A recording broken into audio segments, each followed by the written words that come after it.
to see everybody. As you know, our search for our offensive coordinator process is ended. We've got our guy.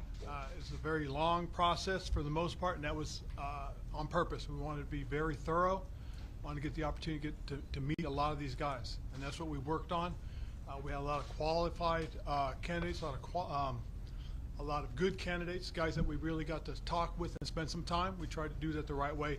But we took our time on purpose because we wanted to make sure we had an opportunity to visit with all candidates, and Eric Bieniemy just happened to be very busy. We really truly feel we found a way you can step up and be the guy that we're looking for. He's going to be our offensive coordinator, our assistant head coach. And we're going to go from there as far as those are concerned, because I know you guys have a lot of questions. So I want to go ahead and introduce to you guys Eric Bieniemy.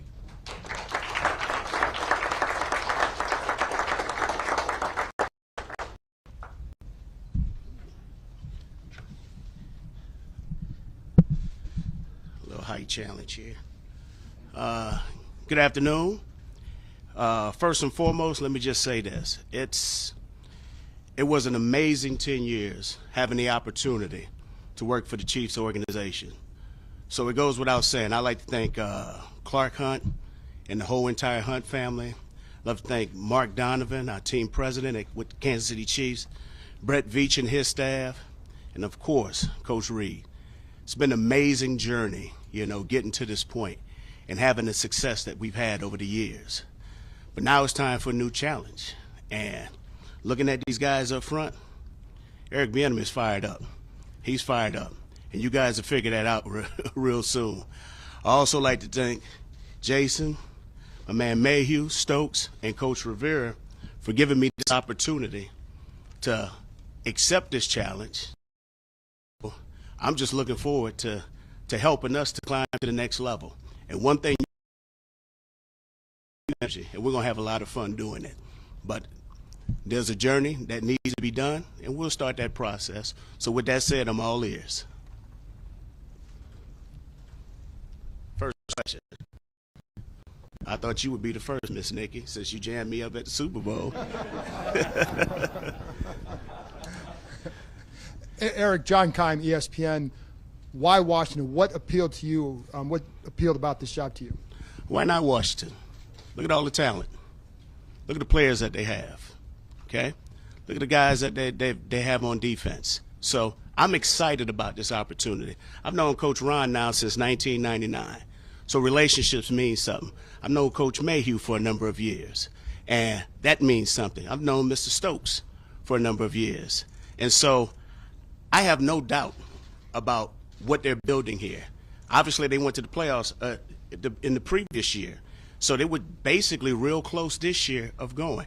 So I have never, ever backed down from a challenge. So I'm embracing this challenge. I'm fired up. I'm excited. I'm excited when it's time to start talking ball with these guys, to start getting to work. But when it's all said and done with, why not Washington? And did you feel like if you wanted to elevate to being a head coach one day that you had to make this kind of a move to kind of put your own full stamp on an offense? Being a head coach right now is not in my thought process. Right now, here's what I'm focused on. I'm focusing on being the best coach that I can be today, okay? The rest of everything else will take care of itself starting tomorrow. I live in the moment, okay? So I got to be implanted, and Nikki know exactly what I'm about to say. I got to be where my feet are. So right now, my feet are planted right here. Thanks for that. Just Nikki Jabala, first of all, with the Washington Post. Generally, what is your vision for this offense? My vision is this. I just want to make sure that these guys understand that there's a way in which I know how to do it.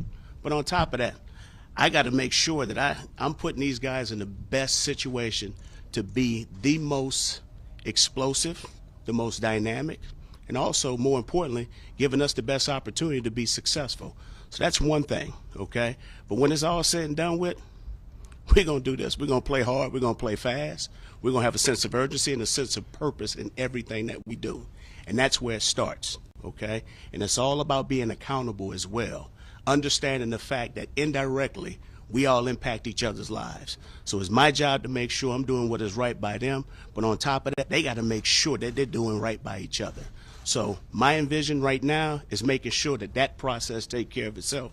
The X's and O's will take care of itself. These guys, they know football, okay? They understand football. These guys are professional players for a reason, okay? Now, only thing that's going to change, the verbiage may change. You know, some of the route concepts, the way we term them may change. But when it's all said and done with, it's football. And if we love what we do, we'll have the success that we need to have, as long as we're investing in it the right way. Hi, Eric. Matt Paris from the Washington Times. Nice to meet you. How you doing, Matt? Just curious, over the last couple of days, or when you were interviewing for the job, what did you kind of try and tell Rivera and everyone just why you were the right guy for the job, and what was kind of the message that you wanted to get across? Well, more than anything, it was just an opportunity to spend time with everyone and just visiting with Coach Rivera, visiting with the entire staff, and just taking my time and just getting to know people. I think more than anything, when you come into an environment, the best thing that you can do is just listen. And so I'm a great listener. I love to hear what is taking place. I love to hear some of the the coaches, the assistant coaches, and what they've done with these particular players and what they've done here as over the past few years. And sometimes just listening, you have an opportunity to learn and observe. And so that was the biggest thing for me, more than anything, just listening and having an opportunity to get to know the people.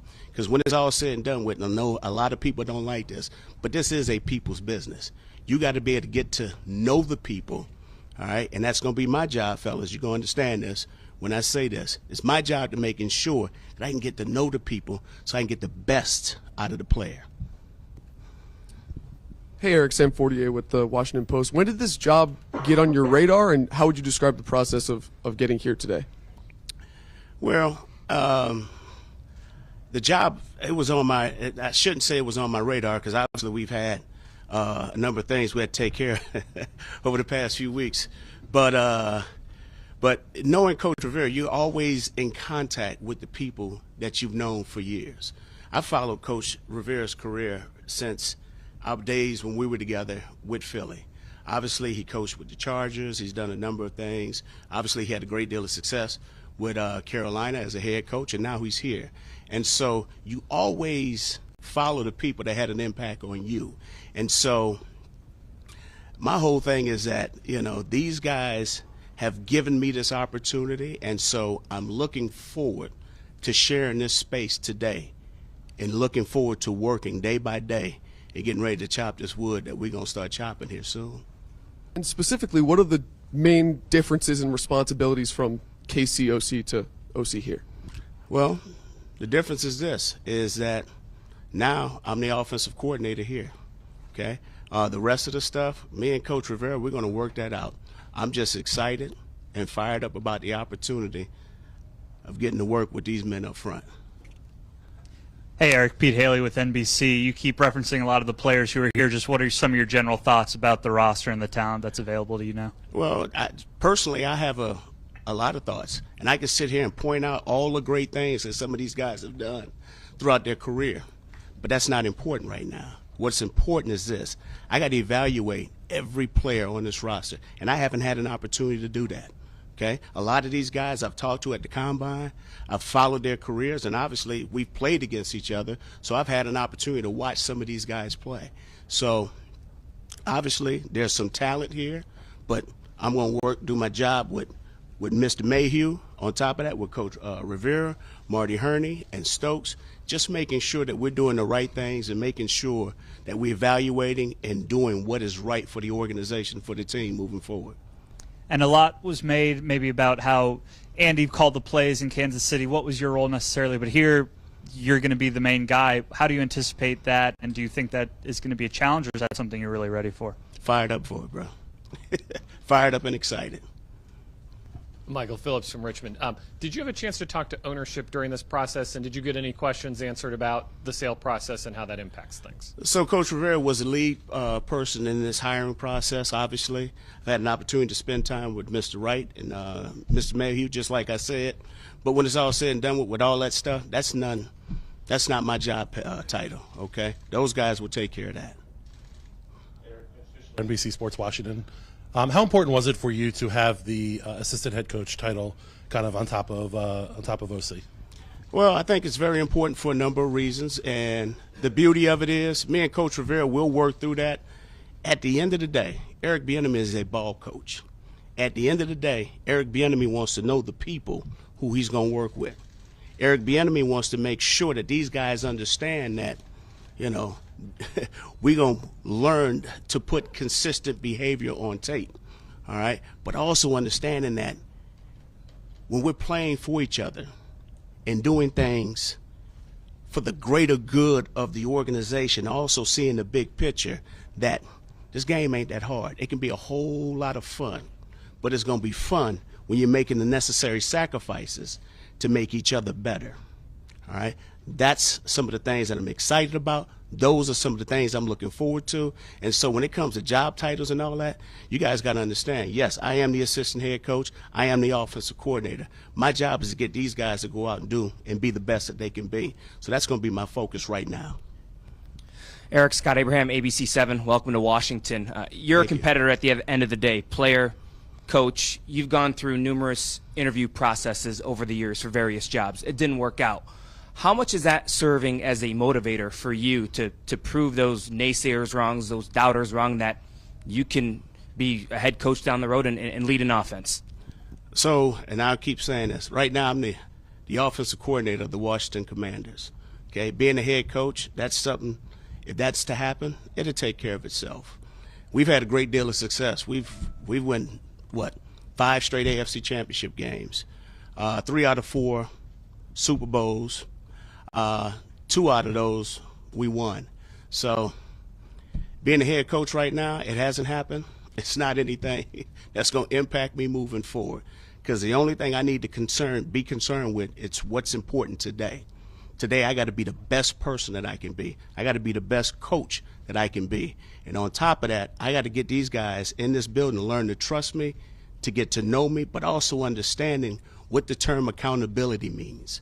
And so I have to be accountable to these men. All right, so all that stuff about being a head coach, we could talk about that next year sometime. Right now, I'm focused on the job at hand.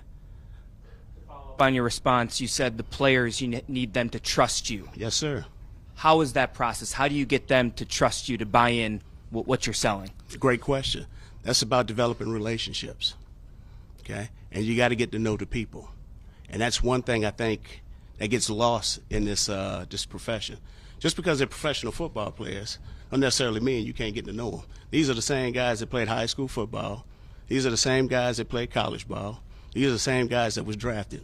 I've been through that process, okay? So at the end of the day, the only thing that you want to do is get to know the people that you're working with. And once you get to know the people, now it gives you an opportunity to motivate and inspire. Everybody takes information different. All right, so you got to be able to objectively be able to reach them in a certain way. So that's my job more than anything right now. Hi, Eric. Heather McDonough, NBC4. Also, welcome to Washington. Thank you. Was it going to need to be, what was it going to need to be, I guess, for you to leave Kansas City, a place that you had so much success? What kind of deal was it going to have to be, whether it's the play calling, to leave such a great situation that you seem to be in? So I'll say this. In 10 years, we've had a great deal of success, all right? For the past 5 years, I've been the offensive coordinator. We've had a great deal of success. It's been 10 years. I was blessed and fortunate to have that opportunity and share that space with some amazing people, okay? But one thing in this profession you learn, comfort is the enemy of progress, okay? So when it's all said and done with, I don't like being comfortable. So I'm about accepting challenges and moving forward. So this presents a challenge to me, all right? Also, it presents a challenge to come and work with such a great head coach and a head man. But on top of that, I'm willing to embrace this journey, okay? And my job is to embrace this journey with the people that are in this building right now, okay? Embrace this journey with Mr. Wright, with Mr. Mayhew, with Mr. Rivera, all right, and Mr. Stokes, wherever he is. And there's a great deal of coaches on this staff. We're going to embrace this journey together, and we're going to make it happen. We're going to have some good days. We're going to have some bad days. But you know what? That ain't going to change our behavior. That ain't going to change our focus, and that's not going to change our determination. So we're going to focus on the prize, but we're going to focus on the prize one step, one play, and one day at a time. I think another group, which is real quick, ready to embrace the journey, are the fans. Do you have a message for the fans who are probably very excited to have a Super Bowl champ coming to town? Well, I'll just say this. I think it's Hail Commanders. Did I say that right? Maybe I ain't say that with enough enthusiasm. Hail Commanders, right? And I normally would say it in a different term, but we got to make sure we get a little bit more comfortable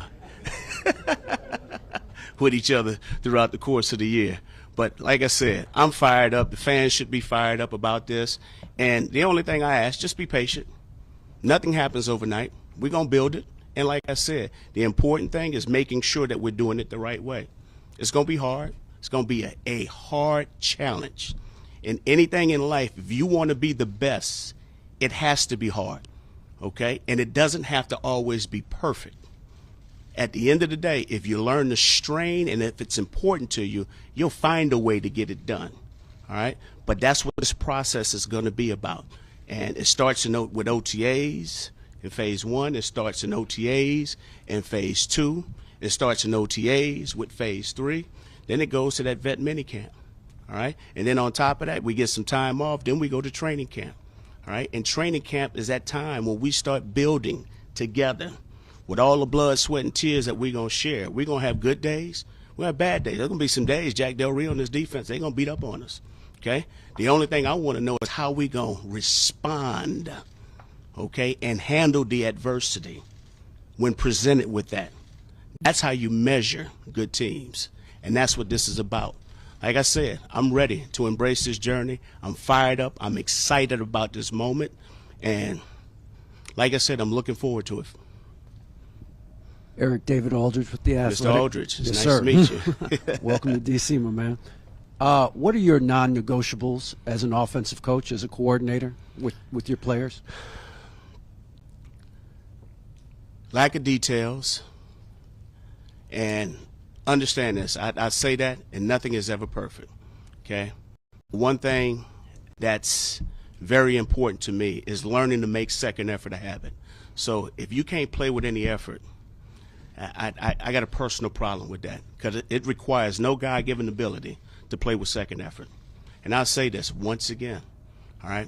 Everybody in this league gets paid, and you don't necessarily always have to win pretty.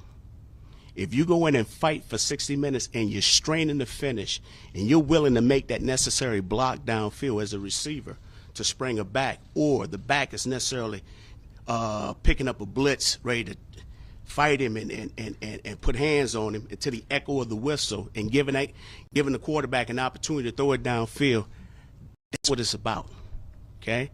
But we got to learn to like each other. We got to learn to embrace the process, but also, too, we got to learn to strain to finish. If you've ever wanted anything in life, you got to fight for it.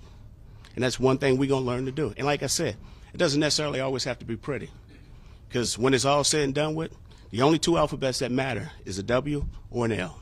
That's all that matters. I don't care how we get it, as long as we find a way to get it together. Also, who taught you about the importance of accountability? Say that one more time, excuse me. Who taught you about the importance of accountability? Ooh, that's something I've learned throughout my entire career, you know, as a player.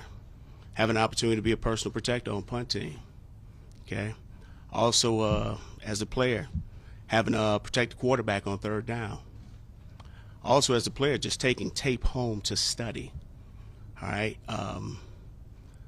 And on top of that, just always not wanting to get the quarterback hit. So accountability, you know, indirectly, we all impact each other's lives, okay? And it's one thing that I learned as a player that I really didn't think about, you know, when I was going through it, but I learned it, how important it was to be accountable to players.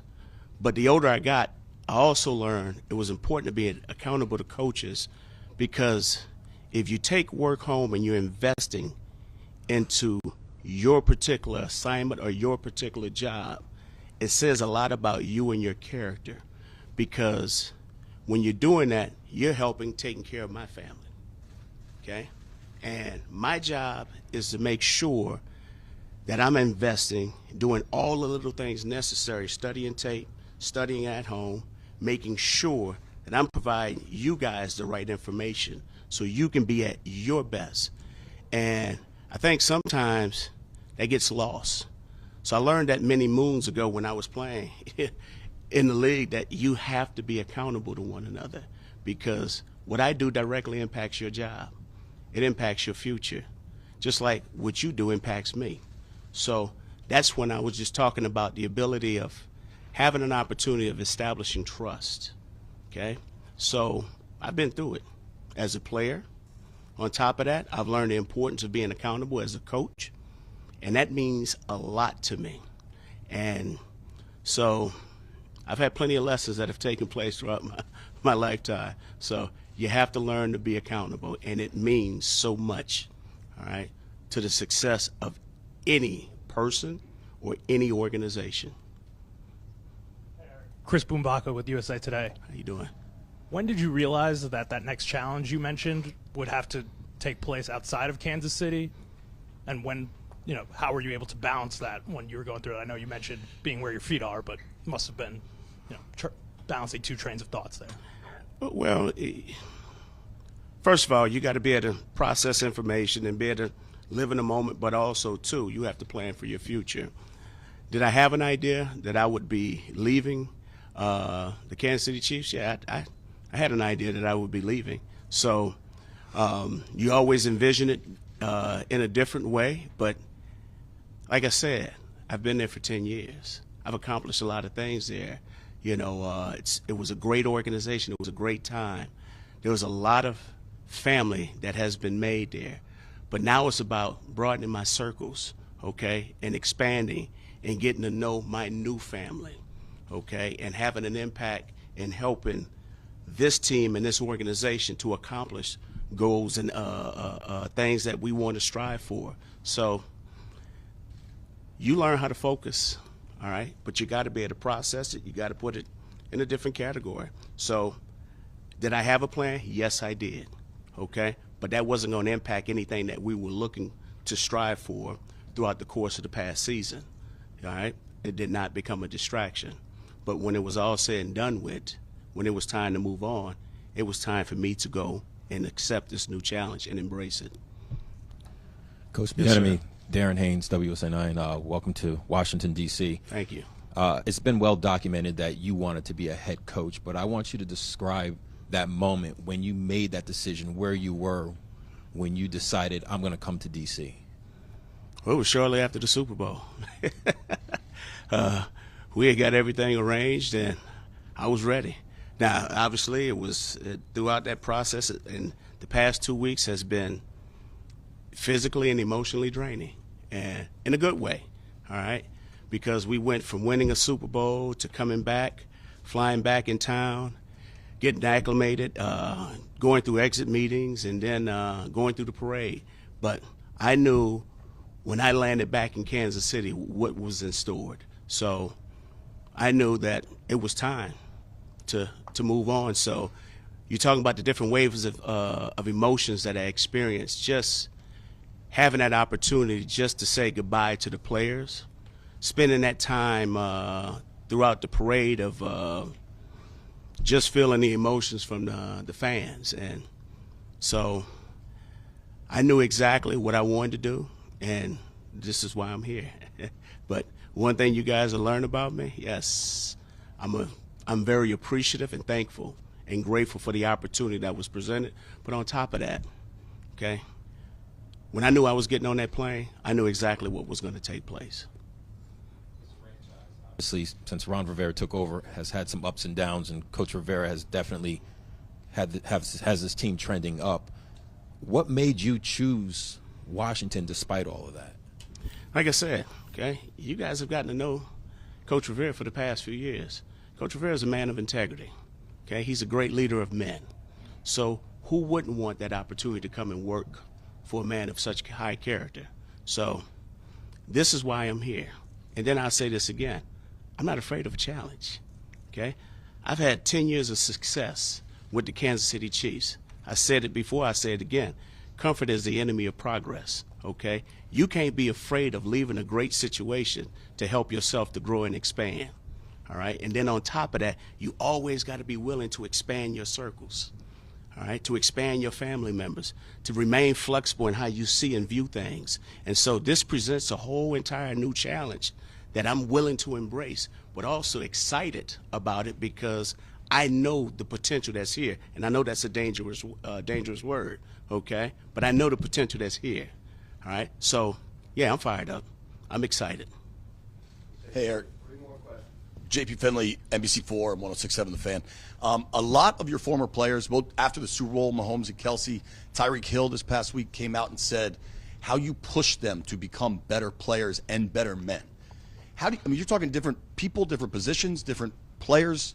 How do you know when to push, when to prod, when to pull back? How do you figure that out? Well, it goes back to just what I was just discussing. You have to get to know the people. Okay, you got to develop relationships with the people. Once upon a time, I was a high school player. Once upon a time, I was a collegiate player. And once upon a time, I was a professional ball player. But the thing that I had that I thought every coach did a great job of was that they did a great job of getting to know me. Okay, and so these guys, nothing has changed. All right, it's my job to continue developing those relationships because when I was a college coach, you had to get to know the guys. You had to go out and spend time with them and getting to know their family members. So what's changed? The only thing that's changed is, hell, they stepped up another level. Okay, they're getting paid for it. No, well, everybody's getting paid now in college. Hell. But these are the same young men, all right, that were being recruited. And so the dynamics of the relationships and how you build relationships and establish relationships with people, that does not change. It's about sitting down and getting to know the people. And that's how you get the best out of people, and that's how you get the best out of players. Now, you may have some success at times, and at times you may not. But it's not going to be because I fell short in getting to know who Brian Robinson is, you know, Antonio or Sam or Curtis, or any of them, you know, Terry. I mean, hell, you know, you have to get to know the people, all right? That's how you get the best out of your players. These guys are here. They're sitting in front of me. When does the process begin? Has it begun? Well, I mean, we can't talk any ball right now. I've texted a few of them, so, and they've been very, very good at getting back to me, which is outstanding, by the way, fellas. All right, because I know some of us can disappear. All right, and professional players have a way of disappearing. But I appreciate y'all taking the time and getting back to me, and that means a lot. Welcome, Coach. And I'm sorry, I congratulations. just saw him. Excuse me. Ricky, what's going on? Me and Ricky go back since high school. Welcome, Coach. Congratulations, Dave Thank you. Harrison, Commander Country. Ron Rivera, Coach Rivera, and Martin Mayhew kind of made an emphasis at the end of the season about how they want to not necessarily improve, but kind of be more consistent with the run game and their game flow. How does your experience as an NFL running back and then again as a running backs coach in the National Football League help you improve that this season? Well, first of all, as the offense coordinator, we're going to do whatever the hell it takes to win. That's all that matters, okay? And one thing you guys are going to hear me talk about, I'm not a numbers guy, okay? You can go back and do all your research and look at all the press conferences I've done. I'm not concerned with numbers. I can care less what a runner rushes for. I can care less what a quarterback throws for. I can care less about what stats a receiver or a tight end may have receiving. The only thing that matters is did we win or did we lose? So we're going to play complementary football. We're going to do whatever the hell it takes for us to be victorious.